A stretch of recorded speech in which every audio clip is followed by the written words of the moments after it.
the Super Speedway. Welcome to episode 242 of the Super Speedway podcast, recorded Tuesday, July 5th, 2022. I'm your host, Eric Young, and I am joined, as always, by my co-host, James Cush. James, you know, we're just starting the show. I could very easily go back and re-record that, but we're so professional, I'm not going to do it. Eric, when you flubbed it, I fist pumped like Tiger Woods at the Masters. I was like, yes, and he did the notes, and I didn't even have to take any blame. Yep. Sweet. I just can't read. Yep. I mean, it's even correct in here. I just can't read. We don't do this over Zoom anymore, and the smile on my face. You missed it. You had a chance, and you missed it. Yeah. That was good. Oh, happy 4th of July. Yeah, happy 4th of July. I'm glad it's over with, but, you know, I used to be a really big fireworks fan, and I don't know what changed. Like, maybe it's because I started taking photos of them. And if I'm not working taking photos of them, they're just not fun anymore. I don't know. You've been to too many. I saw a stand-up comic this weekend that said, when was the last time you saw a new firework? And he said, never. You've never seen a new firework. Every year we get excited over fireworks. But they're the same fireworks. It never looks any different. So we went to a show last night in Midland by us. And it was pretty good. You know, it's nice. It's not packed, and there's not a whole heck of a lot of people. So we took our oldest daughter, and about 20 minutes in, the show was over, and there was no finale. And we're like, okay. So we waited like 2 minutes, and I started packing up the chairs. And then the grand finale came. Oh, wow. Yeah. So that I hadn't seen before. So that was a new production. But yeah, you're pretty much right that you've seen one fireworks show. You've seen them all. Yeah, I mean, I live here in Bay City now the last 2 years, and I have not gone to the fireworks either year, despite living here. And if you're from Michigan or around here, you know that Bay City is a huge show. It's one of the biggest in the state. And yeah, I mean, and even the traffic is terrible. But I know my way around Bay City, and you can avoid the traffic pretty easily if you know what you're doing. Yeah, you just got to park in certain spots. Yep. It's like, you know, I could go. So this year it was between going to the big Bay City show or going down to Birch Run Speedway to watch the CRA Jegs late model series, and I figured, well, we'll go watch some late models instead. So that's what we did. Well, you got to see a cool winner. Yeah, Carson Hocevar got the win. Nice to see him win and hobble out of the car. I was shocked when he was there. You know, he just had surgery on his leg, and I wasn't expecting to see him racing anything other than the trucks. But there he was. There he was, getting his time in. Yeah. He probably felt your giddiness to see him all over the front stretch. Yeah. When he got out of the car. Third fastest qualifier, and took the lead a couple laps into the race and led the whole sucker 100 laps. So I wonder how everybody else feels that he beat them on one leg. I don't know. Yeah. It's pretty awesome. Yeah. Well, and from what I understand, you know, you would assume with the accident it would have been the left leg that is damaged, but apparently it's the driving foot. It's the right foot. And that makes it even more impressive on everything he's doing. So, yeah. Getting the pole at Sonoma and all this other stuff he's been up to. He's almost dang near won Knoxville. So yeah, he's on a little bit of a roll since he broke his foot. Maybe he's more hyper focused or something like that. Right. So pretty cool. You got to see him win in person though. That's awesome. Yeah, I almost want to pick him this weekend just to say, hey, maybe he'll win again in the truck series. There you go. Maybe you should. Maybe. I don't know. We'll see. We'll get there. Yeah. Eventually. Speaking of winners, James, we have now 13 winners in the Cup Series, and our, first time winner this season in the Cup I believe Series? That's it. Most since the second. Rick Allen was quick to point this out, 47 times in the broadcast on Sunday. First time since the second season in NASCAR ever that we've had 5 new winners. And Tyler Reddick. James, you know, you and I predicted that Tyler Reddick was going to be the next one to win a race.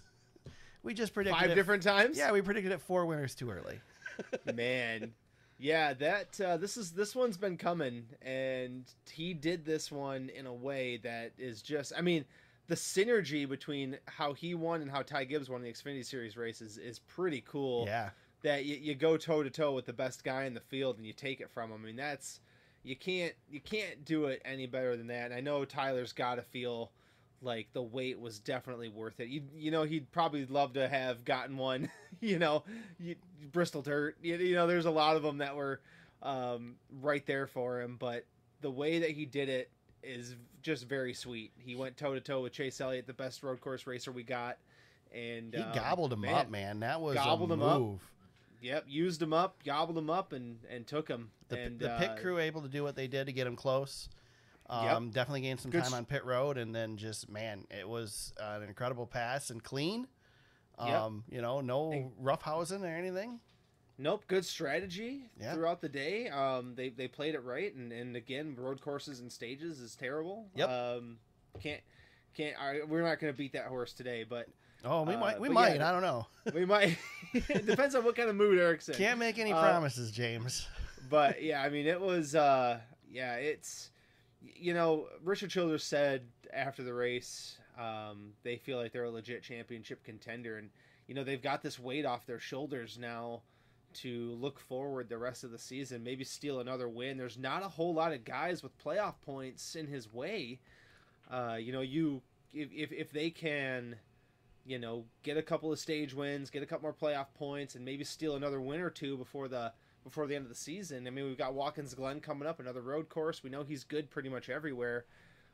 This is definitely could be the start of a nice momentum push for Tyler Reddick. Yeah, I think people have counted Tyler Reddick out because he hasn't run. I mean, they kind of fell off a cliff over the last few weeks. But like you said, the strategy now completely changes because now they got the win. Now they're in the playoffs, in theory. Yeah. Now they can take some risks and take some chances and really push it to be up front. I mean, it's an RCR car that's going to what is essentially a super speedway this weekend. I mean, you're going to a track already, that you can compete at. So, and they showed early in the season that they can compete anywhere too. And I think maybe some of the slide that we saw was trying to be careful and maybe being too careful versus, or maybe taking too many chances. I don't know, but now they have the opportunity to wing it and see what happens, and it could be a threat for sure. I mean, the driver who's won the most races this year has 2 wins. I mean, anybody can be a threat at this point. If you've got a win, if you're in the playoffs, you're a threat. Yeah, for sure. Yeah, and this, Eric, this win reminds me a little bit of a breakthrough with Kyle Larson. To put a comp on it, Kyle Larson, it took him how many races, Eric? Into the 90s, right? To get his first win. And all of a sudden the next season he's got 4 wins, 20 top 10s, and he's with a smaller, lower funded second tier team. They're not lower funded, right? They were funded. Chip Ganassi was funded, but second tier team. And I would put RCR in that group too. They're the second tier team for Chevrolet. And this just 90-second start, and the breakthroughs here. Now let's see what he does with it moving forward, because we know, based on how many times he's finished second, especially this year too, we know that the speed is there for this team to steal a couple of wins. I mean, you could, a couple of things break differently, Eric. He's sitting in the Ross Chastain spot, here. So right. It's not that far of a stretch to say. I mean, I'm reaching a little bit in some of these comps, but it's not that much of a reach to say, this guy could be sitting a little bit prettier, but he's definitely in a good spot now. So, James, I know he finished second, but can we stop calling Chase Elliott the road course king now? We've had 3 road course races this year, and he hasn't won any of them. I mean, he's still the best one out there. Yeah. I mean, Hendrick brought their pieces to this race. I mean, Chevy was good, but Trackhouse definitely has got something going on. Well, and everywhere. that's what I wanted to say is we're talking Reddick, but I still think we got to look back at 4th and 5th in this race. I heard a couple podcasts this week talking about, the Trackhouse team struggling here, and 4th and 5th is not struggling. Yeah, and that just shows how good they are. I still think, James, if I had to pick a favorite going into the championship, if you told me pick a favorite right now, I would pick Ross Chastain. And I can't. the problem with Ross Chastain is that he's not proven in that situation. And I think it was on Jeff Gluck's podcast this week that they talked about that somebody needs to live it once and lose before they know how to win it.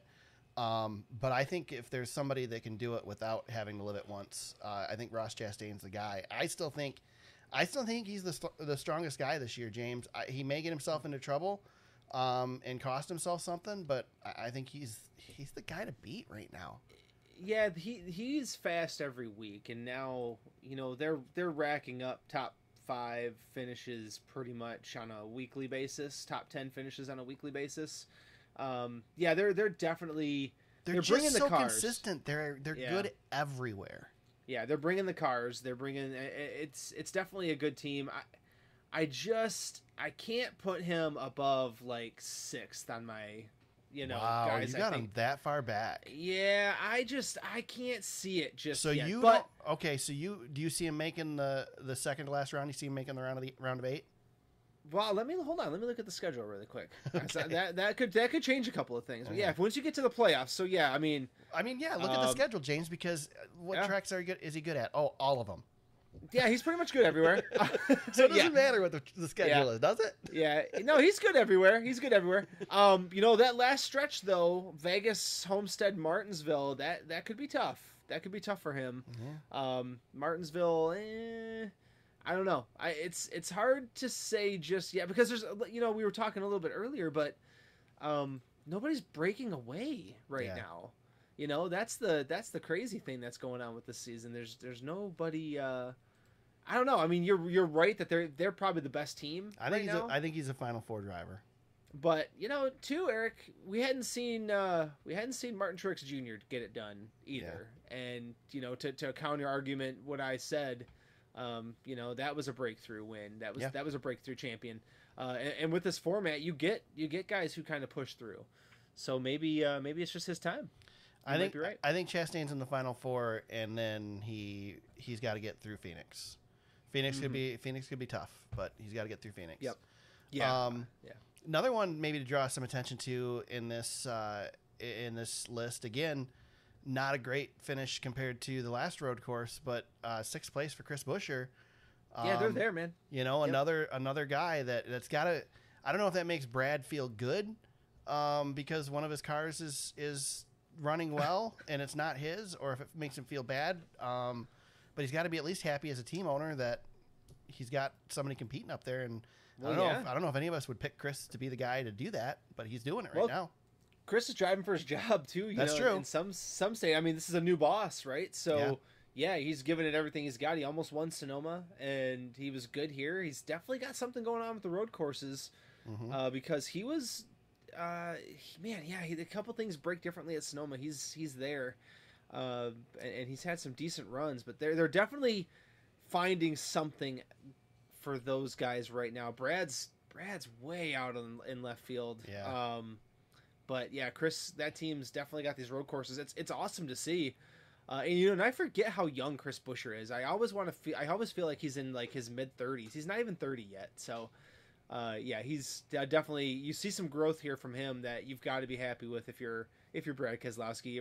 Regardless, as a team owner, you've got some growth here, and it's been hard to find for that team.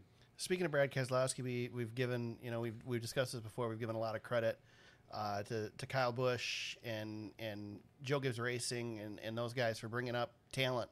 But here's another Brad Keselowski Racing graduate that has won a Cup race in Tyler Reddick. Yeah, man. Yeah, that's all this year too. 4 of them. Yeah, right. Pretty cool. Yeah. And then you've got Ryan Blaney too. He's out of that pilgrimage. Yep. So, this is definitely Brad was pumped. He got to celebrate with Tyler Reddick. I thought that was really, really cool to see. Brad had to give up the Truck Series team after a while, and he's taken a different path to Cup ownership. But this has been got to be something that he's got to be proud to hang his hat on for sure. Yeah, for sure. Wanted to go through here. Well, Eric, I was going to ask you a question. I'll filibuster for you for a second. Okay. So Tyler Reddick. Now we know he's got his option picked up for next year with RCR, so he's coming back to the 8. Does this win change his trajectory? Keep him in place? What do you think that if you wanted to put your prognosticator cap on, what do you think? What do you think the future holds for Tyler Reddick maybe over the next two years? Well, I think this makes next year really interesting for him, which I think it already was going to be. Yeah. It's hard to say because I mean, what options? He's not going anywhere this year. He's announced he's staying. He's got 1 year on the contract left. So he's not going. He's not going to take Almirola's seat over at Stuart Haas. I mean, Joe Gibbs Racing, I still would argue if Truex leaves after next year, there's not a spot there. I mean, that spot's filled with Ty Gibbs coming up. We still don't know what's going on with Kyle Busch. Right. Which is great. Which is crazy, but Dale Jr. wants to come to the Cup Series, and that sounds like a lot of that hinges on the next TV deal. 2311, it's going to add a car depending on what happens with the next TV deal. I don't know. There's not a lot. I don't know if there's anywhere to go. And I mean, if I was Childress, I would do everything in my power to keep him, because I mean, nothing against Austin, but Austin is not setting the world on fire, and Reddick has the opportunity to do so. Yeah, and I think an interesting one that we should watch too, because he's about to sign is Eric Jones. Yeah, and we're seeing lower level teams compete. I mean, the parity in the sport, I think, might make silly season a little less silly in some sense. Yeah, because obviously if there's a seat open at Hendrick, things are going to get crazy. Seat open at Gibbs, things get a little crazy. But if you've got a seat, you're already in a seat like the 43, the 8, the 3. There's really nowhere to go right now that's up, and you're actually in a pretty good situation at this point. So you got to be feeling I mean, if you're RCR, you got to be feeling confident that you're going to keep this guy around, and I would, I'd build around him, honestly. Austin can stay there and he's fine, but and we know he can win races. I mean, he's won some of the biggest races. Right. Again, I'm not trying to poo-poo Austin Dillon, but I just don't see Austin Dillon going on a tear and winning, pulling a Martin Truex Jr. and winning a ton of races in a championship. Yes. Next year or something. Yep. He's gonna go out there and he's gonna win some races and he's gonna be competitive, but I don't see him setting the world on fire. Right. But I mean, the thing is, things can change here, James. We've seen it with how many times has Joe Gibbs Racing been a lock? There's no place to go, and then Carl Edwards just leaves randomly at the end of a season. Yeah, exactly. Like a month ago, there were 2 open seats at Joe Gibbs as far as we were concerned, and now it looks like there's not one. It's so tough to say what could happen, and then again, you've got Trackhouse. Does Trackhouse add one more team down the road? This TV deal, do they add charters to make more teams available? I don't know. There's a lot up in the air that could happen that could change things. But I guess what's known right now is that Reddick's going to be back in that 8 car next year. Well, and if I were an F1 or an IndyCar guy and Trackhouse had that Project 91 seat open to me, I'd be making a phone call, because those are fast race cars, right? And you could look pretty good if you get into one of those things. So, yeah, pretty cool. Yeah, but I think that's where we're at right now with all this. So I figured I'd bring it up because it's something that's been kind of pondering my brain. So right, this is interesting, pretty cool. Yeah, I agree. What else? This was not the greatest race in the world, James.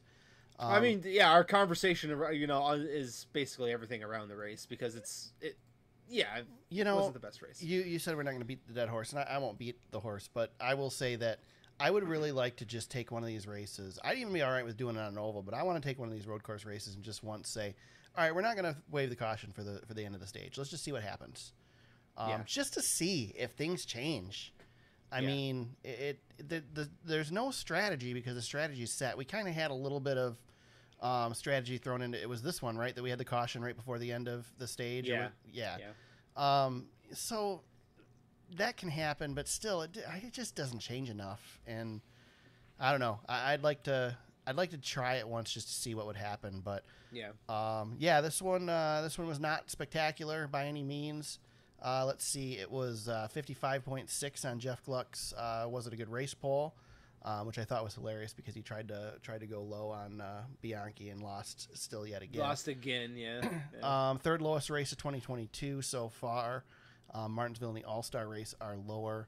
Last year's race got 78.4 here. So I don't know. Between the car and stages, I think we've really hurt road course racing. We made the cars handle good on the road courses, and it just doesn't lend itself to good racing. Yeah, and the cars, I'll steal this from the teardown too. The NASCAR Cup Series cars don't race well on long road courses. No. I know Coda was exciting at the end this year, but that wasn't the greatest race in the world either. I didn't think. I mean, it was fine. It was a good race. That was my biggest fear with coming to this track, James, is just the long lap times. It's so long. Yeah, it's so long, and you don't catch anybody. It's just not the way. I mean, here's what I want you to do. So do me a favor when you have some time. Go on YouTube.com. There is a channel. Yeah, YouTube.com. There's a channel called Fox Racing, I believe, or Fox. Anyway, just search out there. He posts the full race video from the different onboard cameras for the race, or if you have access to them somewhere else. So today I was on Bubba Wallace's because I was trying to pull some audio for the intro, and I thought I knew Bubba Wallace spun out. It's like there's got to be some good audio with that. I can pull that for the show. And so I watched the entire race from Bubba Wallace's camera. Now I skipped through it just trying to look for that point where you crashed, but through the entire race you see like 2 other cars except on restarts. I mean, It is dull and boring. I don't know, there's probably a reason why the Road America is not confirmed on the schedule. Yeah, but we're gonna take it and replace it with a street course. Well, I mean, I don't know. I mean, I can't defend that. I don't know. Because maybe I'm a little biased because I really want him to go back to the oval at Chicago. But I'm very, very skeptical about a street course. I just have not seen anything that leads me to believe, other than a NASCAR Pinty's race on a street course. And the Pinty series is late. I mean, they're late model. They're not anything like the Cup cars that we race. Yeah. I've not seen anything on a street course that leads me to believe that it's going to be a good race.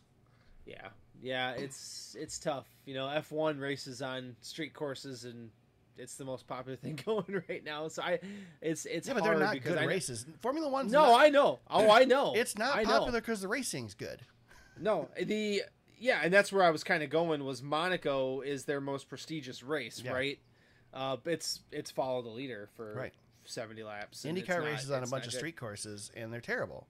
They're not great. Yeah. Long Beach is probably the most well-known race in the IndyCar series, and it's awful every year.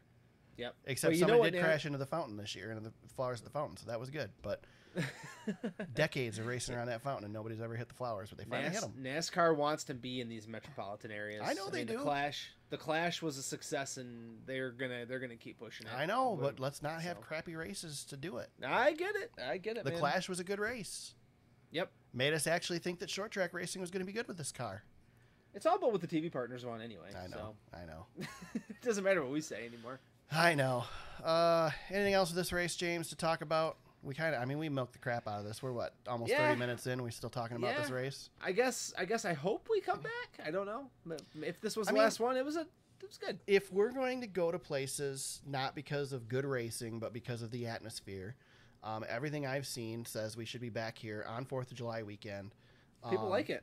You know, a couple 100,000 people here to watch a race and camp and hang out. It's not my thing. I still don't know that I really want to go to a road course race and only see a corner of the track. But hey, it drew people, and it's the people up in that area love it. Yep. And the population in Elkhart Lake is less than 1,000, and they put 200,000 some people in there. I'd say that's a success. Yeah, it's great for them. I know they're going to want to keep having it. Yeah. So, that being said, I heard a lot of people talking about how abrasive the track surface is and how great it is, blah, blah, blah, but it's not going to be the same track surface next year. They're repaving it. So I think tomorrow they start. It's really cool. Yeah, after this race, I think they're getting after it. Yeah, I know they were shutting down early this year to do it. So yep. So yeah, very soon. Let's see. Austin Cindric, our highest finishing rookie, and with a 7th place finish. Chase Elliott is our points leader, 33 points over Ryan Blaney in the Cup Series. There you go. NASCAR Xfinity Series was in action at Road America as well. You already hinted at it earlier. Ty Gibbs outduels the champ, beats Kyle Larson straight up to get the win. Raced very maturely, and was asked about that after the race, and basically said he's trying to change his mindset to be ready to be a Cup driver. He wants to be, in his words, the best ever, and he needs to change his mindset to do that. And I don't know. We saw a little bit of a maturity out of Ty Gibbs this weekend. Well, he's going to try to replace one of the best ever. I guess, yeah. Might as well. Right? Might as well get to work on it now. Yep. I mean, that was, he drove a hell of a race there at the end. I mean, that was a great last 2 laps. And, yeah, Kyle Larson dominated, and it was pretty much all him. And, yeah, I don't even know what else to say. I'm not surprised. No. You know, I'm not surprised at how talented Ty Gibbs is. He's never gonna. There's nothing he can do to surprise me on the good side of things. The only thing that he can do to surprise me now is that when he does show maturity, that I'm like, oh well, maybe Grandpa got through to him a little bit, and something's happening here. So that was good to see that afterwards. He's 19 years old. I still got to give him a pass when he does something stupid. I mean, he's still he's a baby. Yep. But yeah, didn't do anything stupid this weekend, and we go from one end of the spectrum of maturity to the other. And Noah Gragson decides to take a swipe at Sage Karam on the track and wreck half the field, tear up a bunch of cars. Holy hell, was that an accident? James, what's the first rule of spinning somebody out? Don't do it in front of the entire field. Well, that's one of them. I think the first one is don't spin yourself out, which Gragson failed. That's the Danica Patrick rule. He fortunately didn't get hit when he spun himself out. But boy, did everybody else. Ask old Brandon Brown how that hit felt. Yeah, Noah got a top 10 finish. I don't think he. Yeah, I know. No, well, and then Kelly Earnhart got into it on Twitter. That was a whole thing. I heard about that, but I didn't hear what happened. What happened there? Was she defending him? No. She said basically Tommy Joe Martins and her got into a little bit of a beef about get your driver in control. Basically, was the paraphrase, and Kelly Earnhardt's like, well, we don't want to take anything away from Noah. We'll talk to him, all that nonsense. And yeah. Every once in a while, I mean, we love Noah. Yeah. But man, that was a bonehead move. Yeah, you can't wreck the entire field. I mean, I know he didn't mean to wreck anybody else, but I don't know. It was bad. So here's my question, James: should he have been penalized? If I was NASCAR, I'd have probably parked him for a lap. Maybe I would have taken. So here's the deal: what was it? 2, 3, 4 weeks ago that some idiot ran into the leader and spun him out under Ty caution. Gibbs got hit. Yeah, and we parked him for 2 laps, yeah. And that was an accident. As dumb as it was an accident. Yes. Now that was a lack of experience penalty, right? In my opinion. But and this is that was an accident. This was 100% intentional. He should have been parked 2 laps. You should know better. This is you should know better penalty. So then in this case, it should be worse. This should be like 3 or 4 laps. Yeah. I mean, I think you give him 2 laps. That pretty much ruins your day without parking you.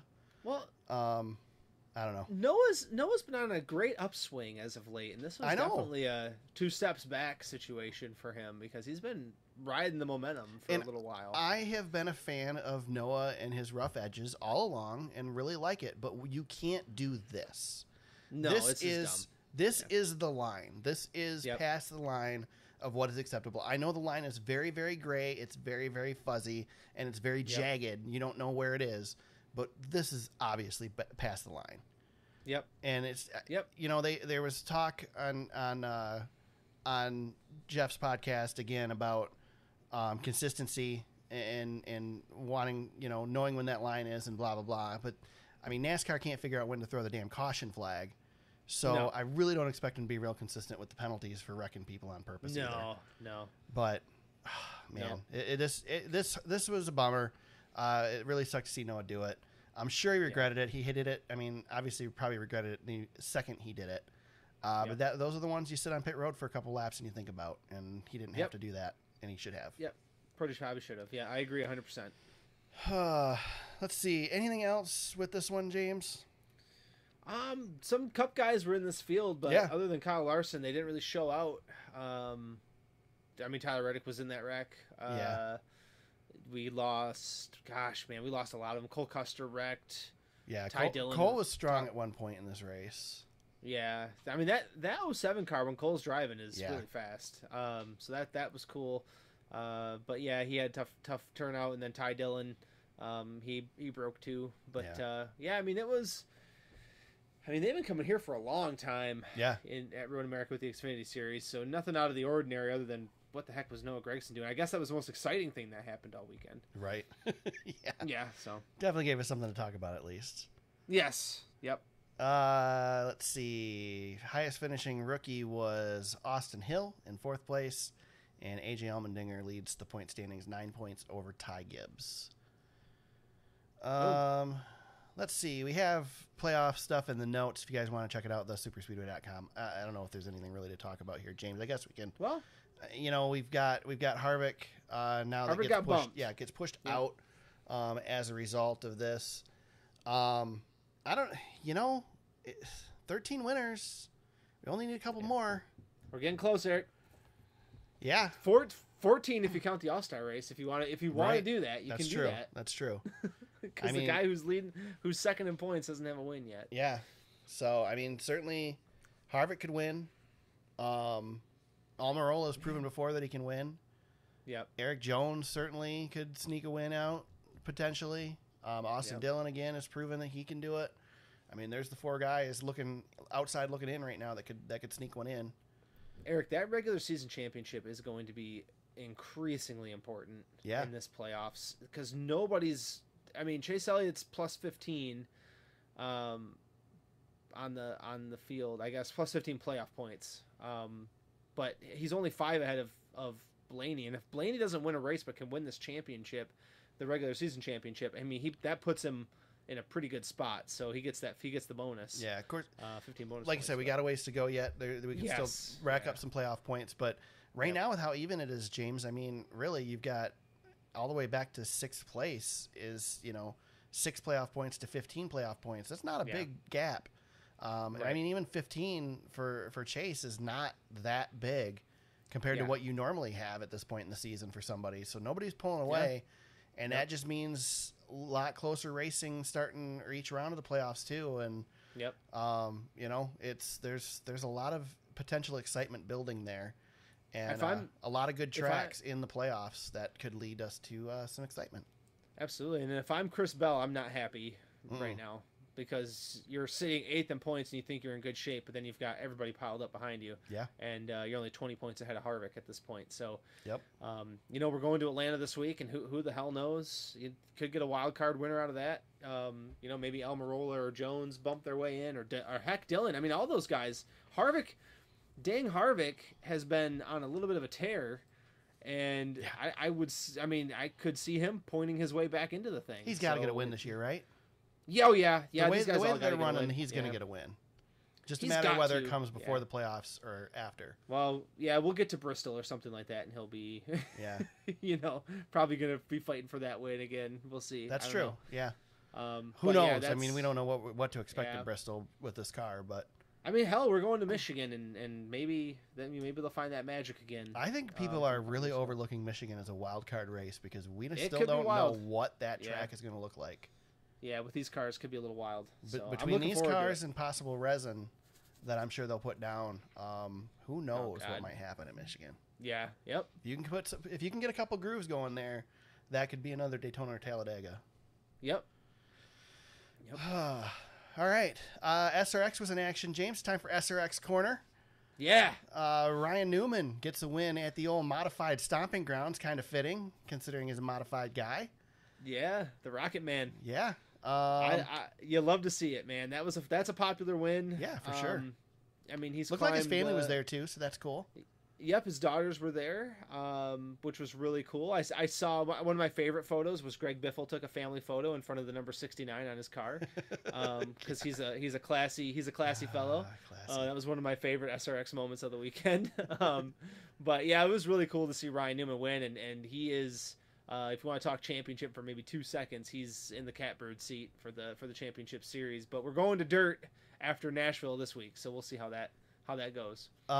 James, who got on the podium?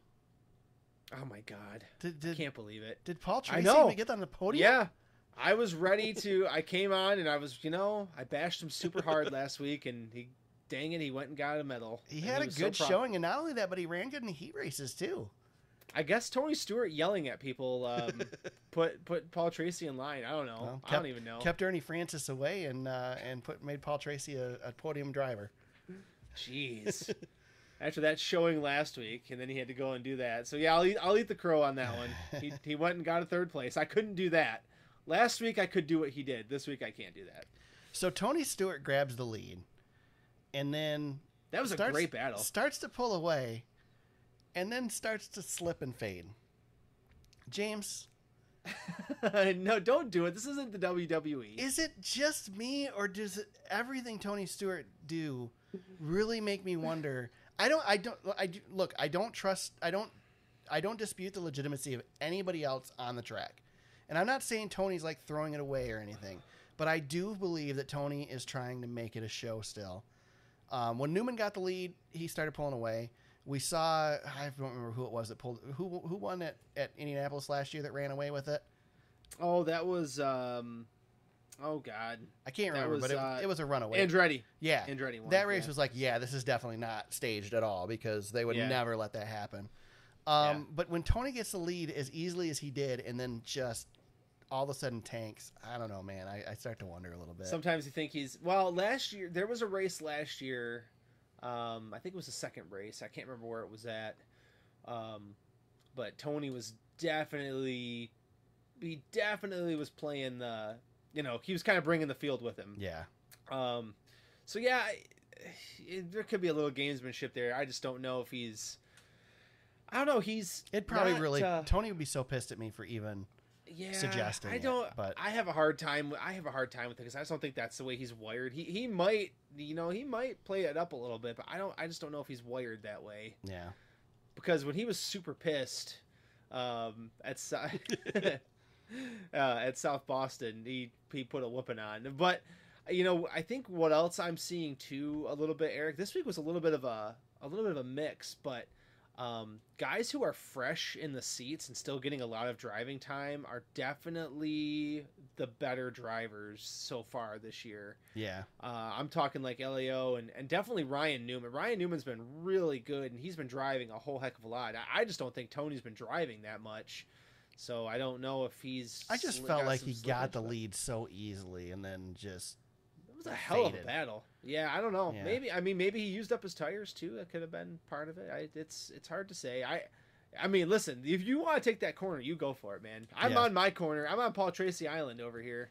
I really want to just watch it and not doubt it, but there's just things that happen that make me go... It's kind of like watching Monster Jam. Like, it seems legitimate, except, the fact that Gravedigger and Maximum Destruction win every week kind of makes me go, I don't know. Eric, do you know who you sound like a little bit? Yeah. No, every NASCAR fan in the 90s who was upset that Jeff Gordon kept winning races. Right. Yeah. They're doing it on purpose. He's cheating. Hey, I'm still watching and enjoying it. Jeff Gordon is soaking his tires. Remember that one? That was a great one. Credit SRX a ton for making a fan of a track out of me because I didn't know what Stafford Speedway was until last year. I mean, it's a great track. A little hint at my shout out later on, but Stafford Speedway has their show on Flow Racing every week, and I've been watching it each week, kind of checking out what's going on there. That place is fast. Yeah, really, really fast and tight, which is just makes for a nice, good short track race. I mean, Bobby the Bonnie went for a hell of a ride. At one point, so. I'm looking forward to Nashville, and then we're done with asphalt. After this week, we'll be all done. We're going to dirt, and I think that's where the championship battle might heat up. Yeah. If Tony Stewart decides to sweep the dirt tracks, or if, in your case, Eric, if he decides he doesn't want to, then right. Ryan Newman will win the championship. Yep. There you go. That's cool. Yeah, I'm looking forward to Nashville.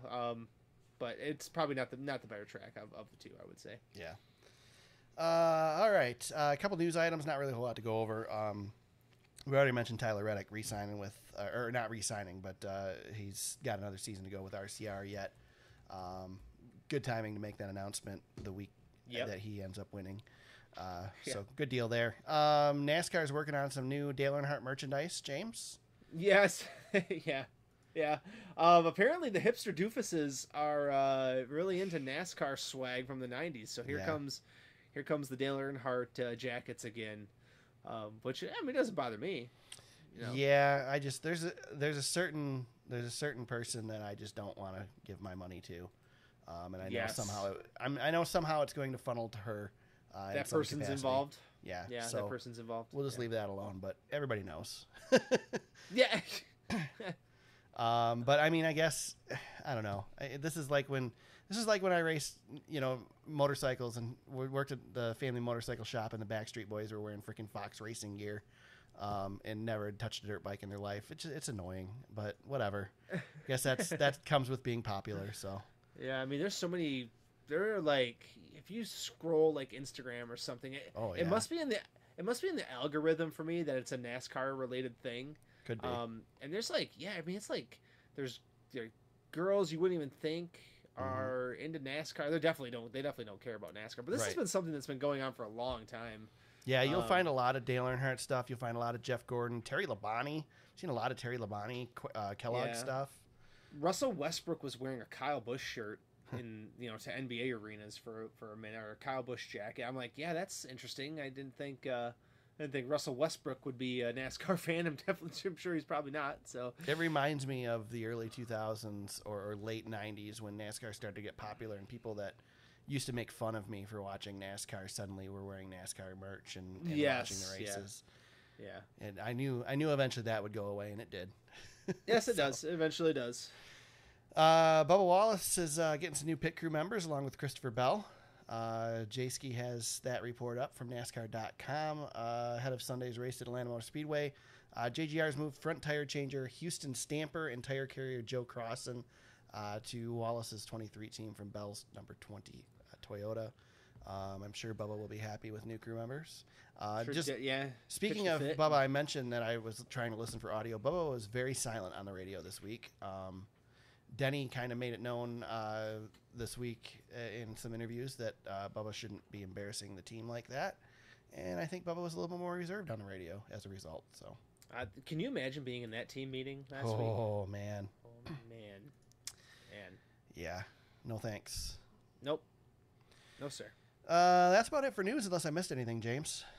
I haven't seen anything else come across the wire. I'm sure some things might break a little bit later in the week, but yeah, that's the quick rundown of the news. Something's got to break big soon because it's been pretty quiet on the news front. We really haven't had a lot. Bob said the schedule is expected in August. That's typical, but something to watch for the next couple of weeks. Cool. But I'm excited, but very, very, very concerned. Yeah, I mean, yeah. But not because I think NASCAR is going to screw anything up. Just I really, really want some of our Midwestern races back and not our street course. Yeah. We talked a little SRX, and we've talked a little Trackhouse today. Justin Marks. Yeah. He raced SRX. He's racing in the Truck Series race upcoming at Mid Ohio, I believe. Right? He's coming this week. I believe so. So Justin Marks going to be getting behind the wheel a little bit more again. Pretty cool. Yeah. I mean, he talked about got some sway now. He was on Dale Jr.'s podcast and said that he still wants to do some racing. He knows that the actual full-time career is not going to happen, but still wants to get behind the wheel. Still gets the rush from racing, so still wants to do it. He's got to have the itch because his cars are so dang good too. You would think so. Maybe that Project 91 I was going to say, if I owned a team, I sure would be jumping in that car once. I mean, I know he's given up his ride to Helio in the Daytona 500, but man, that'd be a cool opportunity to try one time if I was a car owner. Yeah, like, man, I got a chance, and especially him, he's got driving experience. He's a winner in the Truck Series, so, right? I mean, he can wheel it. So he wasn't bad in the SRX race either. So I mean, he was decent. Guy doesn't drive very often anymore, but finished ninth. He was decent. But yeah, he was there. He was there. Yep. Didn't wreck it. He beat some other people. Did better than Paul Tracy most weeks. Oh, yeah, most weeks. With that, James, time to talk picks. We go to Mid-Ohio this weekend in the Truck Series and Atlanta for the Xfinity and Cup Series. This past week, you beat me. Yeah, I tried tracking you down. Yeah. 3 points. Yeah. You beat me by 3 points. Still a 73-point lead, though, for me. Good grief. Hold on to that sucker. I'm going to take some risks this week, so we'll see what happens. could pay off big, could really hurt me. So with that, Truck Series first in action this weekend at Mid-Ohio. I think they're first in action. I don't know if they're before or after the Xfinity Series race. Yeah, I can't remember, but yeah, it's all a thing. Yeah, so. It's the O'Reilly Auto Parts 150 at Mid-Ohio, and James, you get the first pick. Well, I will take. I'm going to take a guy we talked about him earlier, and I'm going to steal him from you because he's been pretty fast. I'm going to take Carson Hocevar. All right. Well, if you're going to leave Ben Rhodes open, I'm going to take Ben Rhodes on this one. You got your Ben Rhodes. But yeah, Carson Hocevar is a good pick. Yep. I mean, he's fast. Yeah. On one leg, we'll see. But he should have a fast truck at Mid-Ohio. This is the first time that the Truck Series has raced at Mid-Ohio. Yes, it is. Yep. There's no data on them. So, yeah, this is new. Completely winging it here. Yep. Speaking of winging it, the NASCAR Xfinity Series races the Alsco Uniforms 250 at Atlanta Motor Speedway. Second race on the newly configured super speedway style track. Who do you have on this one, James? I'm going to go with somebody who probably should have won this race in the spring. I'm going to take Austin Hill. Oh. Well, yeah. You're going to leave me then with the guy who beat him because I was going to take Austin Hill. Austin finished second place here earlier this year, and I'm going to take the guy who passed him and led one lap, and the only one that needed to be led, and go Ty Gibbs. Mr. Ty Gibbs. Yeah, I was looking. Man, I didn't know if Trevor Bayne was in this race because I was like, I didn't do my homework as well, but I picked him the first time around. I thought he was going to win the first one, and we were chatting about this before the pod, and Noah Gragson had a good run too. A couple of guys, and AJ Allmendinger was really good. So there's a couple of options. I was tempted by AJ as well. There's another guy who had a pretty decent race. I think you have him on the soundboard there right in front of you. Where is it? Shelton Creed. Yeah, there he is. Whenever I get to hear that, it makes me happy. Right. The NASCAR Cup Series. This one hurts a little bit, James, because it's the Quaker State 400 presented by Walmart, formerly at Kentucky Speedway. It's at Atlanta Motor Speedway again this year. Who's your pick for the Cup Series at Atlanta? Boy, I know it's been a minute since we've been there. William Byron dominated so thoroughly in the spring. It's hard not to pick him. Okay, I'm going to take William Byron because I just... It's too dominant, and this track is too new. I just feel like he might not win this race. He hasn't been doing anything, man. He's been quiet. I know, but he's due. He's due. But I really, really wanted to take Brad Keselowski in this race. They're going to race for strategy, and that might mean he's going to sacrifice some stage points. And I need every point I can get. Yeah. So I really have a good feeling about Brad Keselowski this week, though. It's the guy I want to pick, but I'm going to try to play smart here. I'm going to go with a safer bet, and I'm going to try to take William Byron. Last time I took William Byron, I got 2 points. So we'll see how that works out for me this time. Well, I know I said I was going to take some risks, James, and then I picked two of the best drivers in each of the series that for the first two picks. So I'm going to take my risk here, and this is something I can do with the advantage of 73 points going into this weekend. And I'm going to go with a guy who ran really well here in the spring. Had a pretty good opportunity until, I don't know, say the last lap. And I'm going to go Bubba Wallace to be our next winner this season. And that is our first pick of Bubba Wallace all season. Yeah, save him for Talladega, too. I'm sure we'll be on the list there. Or in Daytona. Bubba Wallace.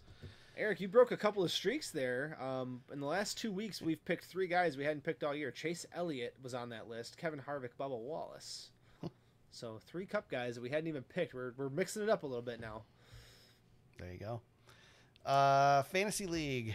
How'd Fantasy League go this week, James? Eric, you had to be happy. You tied for second. Yeah, tied for second. I was hoping that I'd get the win. I was preparing the Kyle Busch gif for Twitter, but didn't work out. It did not work out in your favor. You did finish second, and then I bumped my button, and now it's off of my screen. Yeah, as it should be. So Tandem Draftona gets the dub.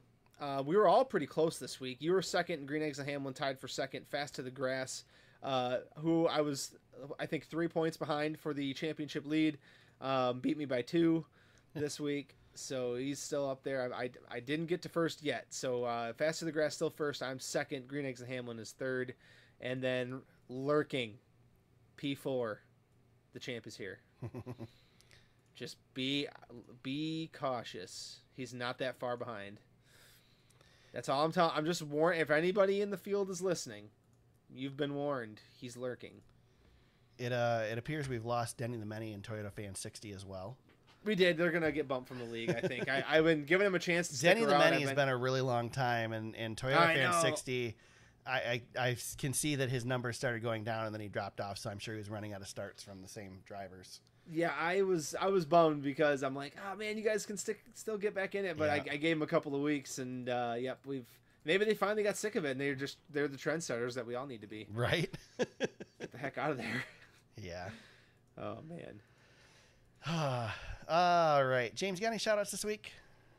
I had one. Why don't you go first? All right, I will go first. I do have one. I have two. First of all, I mentioned it earlier, but I want to give another shout out to Flow Racing. If you are looking for your short track racing fix, it's $100 for the year, but it's damn worth it. There are weekly shows from all over the country that you can watch live. You can watch the All-Star Circuit of Champions sprint cars. You can now watch anything that was on MAV TV Plus because they have absorbed MAV TV Plus. So you can watch the AMA National Motocross series on there live as well, and some other stuff. I'm assuming the Door Bumper Clears podcast will begin airing on there. I haven't seen it yet, but that was on MAV TV Plus before. No sponsorship or anything from Flow Racing, just something, a program or a setup that I really like. Bought it earlier this year because I didn't make it down to Berlin for the Money in the Bank race and decided to buy it on there instead and invest for a year, and I don't know that I'll ever get rid of it. I've been watching, like I said, Stafford Speedway every week, watching their modified shows out there. Bowman Gray is on there, so a lot of great tracks from around the country on there. So check that out, Flow Racing. And not only that, I think you mentioned it before, James, but there's a ton of other sports on there as well. Yeah, if you want more than just racing, but yeah. No other sport matters, just racing does. Yes, that's right. And then you also mentioned the beginning of the podcast, Birch Run Speedway, Carson Hocevar gets the win in the Firecracker 100 for the JEGS CRA Late Model Series, All-Star Series. It's his first race, I think, back this season, and gets the win with the bad leg. Birch Run Speedway, man, it's down in Birch Run here in Michigan. Heck of a facility, great place to watch a late model race. It's a 4/10 mile high bank track. You walk in there and you feel like you're walking into a NASCAR track, to be honest. They had issues with their grandstands a few years ago. They rebuilt those. They've got it's the Birch Run Speedway and Event Center now, so they're doing events and stuff too. Got a real nice closed off air conditioned patio. They have essentially luxury boxes. I mean, as luxury as you can be at a Saturday night or Friday night short track. They've got a stage for concerts and stuff. They're doing a really good job out there, and in a time when asphalt tracks really are struggling around the country, they're doing good stuff there in Birch Run. So I encourage anybody, if you're in the Michigan area, go out to Birch Run Speedway and check out a race there. The CRA JEG Series will be racing there once again September 10th.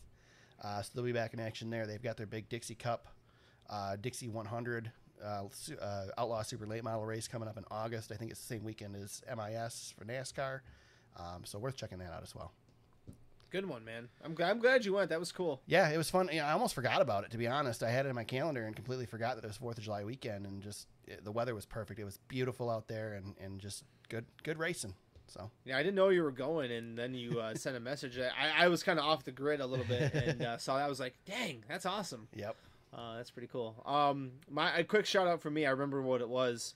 The King, Richard Petty, turned 85. Wow. Over the weekend. So shout out to the King. Nice. I know he's a listener of the pod. Right. Yeah, I'm sure. So I appreciate that. And he became a great granddaddy again. I think in the day before. So the Petty's got a lot going on right now, which is awesome. Great family. Yeah, they've been through a hell of a lot, and I love that the King turned 85, and Kyle Petty's still out there, giving us maybe potential future racers. So I'm always down for a Petty to get back in the seat. So hopefully someday we'll get that again. I know Richard's got a grandson in the ARCA series, right, Eric? I can't. Oh my gosh. Yeah. Is Thad still racing? There's Thad, and then there's another one that's racing. Oh man, I shouldn't have even brought it up because I forgot the name. But yeah. Anyway, Yes, he does have a grandson racing there. Good family, and I've never met Richard myself, but I've been around him and I've seen him interact with people and stuff. He's a genuinely nice dude. Just great to have him in the sport still, have him around. We've been able to keep his name on a team, throughout, despite struggles and stuff there, and it's nice to see them competitive this year. So, yep, absolutely. Hope it continues. Cool to see. Yep. Sure. And it's Jackass Corner time, James. How about a Jackass? You got a Jackass this week?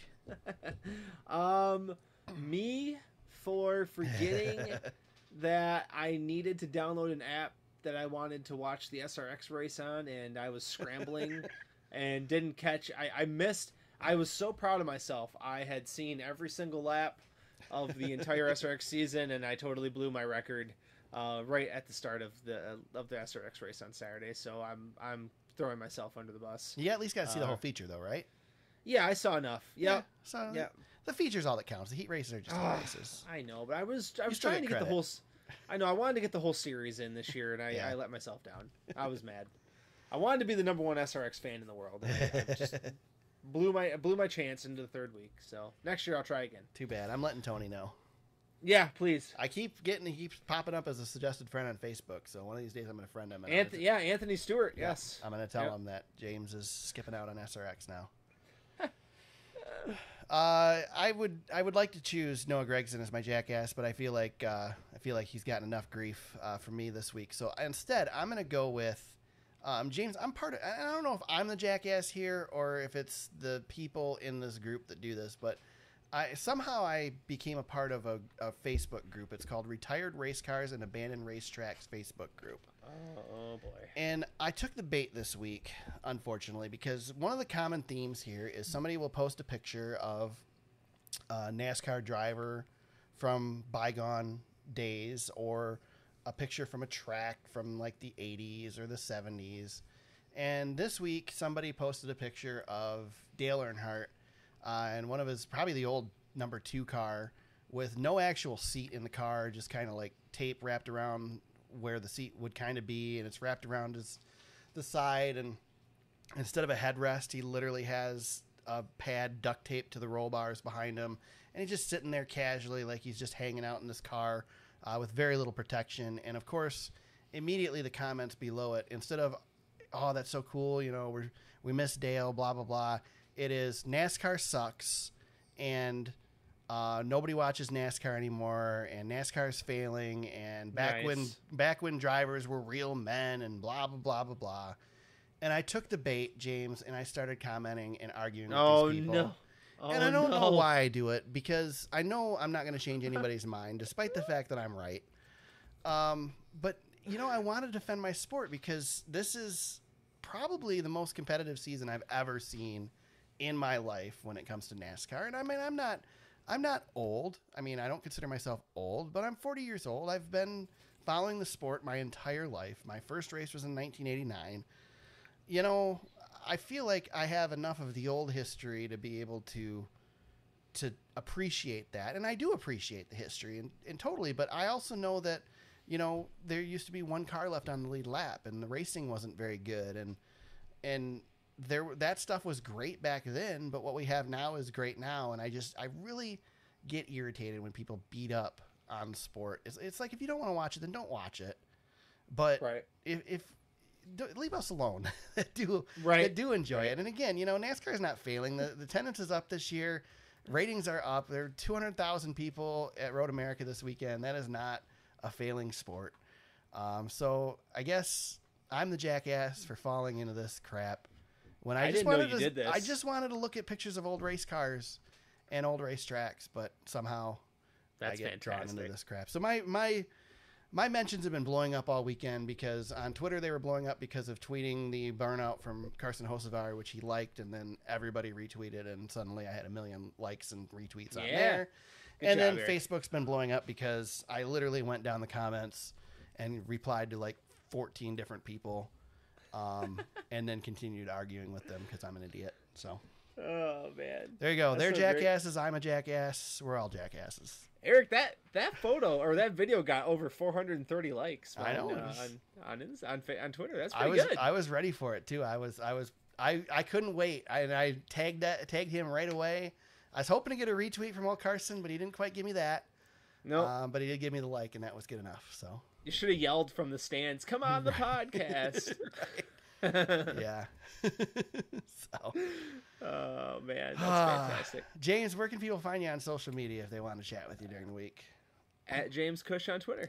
You can find me and the Carson host of our tweet at TSuperspeedway on Twitter. You can find the podcast on Facebook at facebook.com/TheSuperspeedway. Our website is thesuperspeedway.com. You can find all episodes of the podcast, show notes, links to articles we discussed, past race coverage, photos, and more as the season continues. Hopefully we'll be at a couple tracks at least. I think I got one that I'm planning on going to, and maybe two, James. We'll see. Nice. You can find the podcast on Apple Podcasts, Spotify, Google Play, Stitcher, and SoundCloud. We hope you subscribe for new episodes each week. And, we'll be back next week to break down Atlanta in mid-Ohio and discuss that all and preview whatever race is next. Until then, everybody, let's go racing.